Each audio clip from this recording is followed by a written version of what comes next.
So the time this video is going out, we are roughly 2 weeks out from Ash Wednesday 2019, the beginning of Lent. So I figured I'd make a video on Lenten resolutions. I've made a video like this before, but I figured I'd make kind of an update video on how to make a Lenten resolution. Because there are three kind of categories of things that we can/should do for Lent, and they come from Matthew chapter 6, the Sermon on the Mount. Jesus gives these three things that we should do, which are prayer, fasting, and almsgiving. Because most commonly you hear people say, I'm giving up such and such for Lent, or some people will say, instead of giving up something, I'm gonna do something for Lent.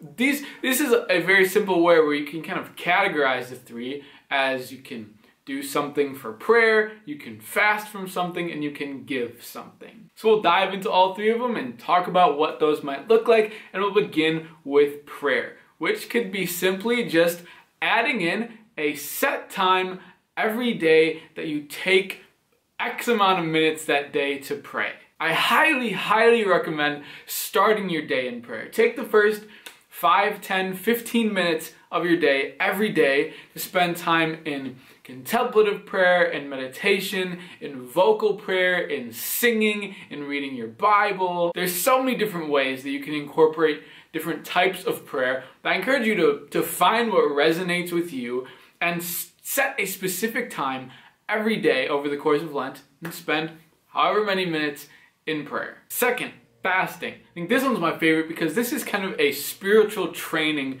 where you're strengthening your body to understand that you can live and succeed and thrive without something that is usually important to you. And you could decide to fast from something that is not so good for you and decide to give up that. But the point more so is to pick something in your life that is important to you, in your day-to-day life, just to say, I can live and function and thrive without this thing that is important to me for 40 some days. Because we were not made for chocolate or soda or social media or whatever it is people so frequently fast from. We were made for God. And if we give up these things that take up so much of our time and so much of our attention, we can reorient our attention to God. And number 3, almsgiving, which could mean money. It could be talking about money, but could be talking about whatever resources that you have. I'm somewhat of a broke college student, but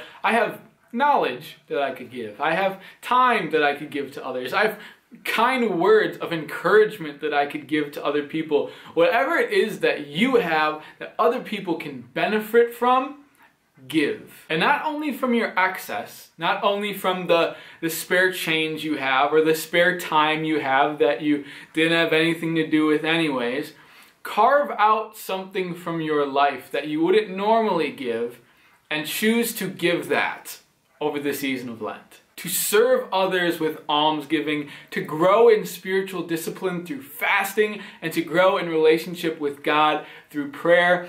All three of these things allow us to strengthen ourselves to become better children of God and better followers of Christ over this season of Lent. And hey, as of this video, 2 weeks from now, it's about time to start thinking about those Lenten resolutions. I wish you the best of luck.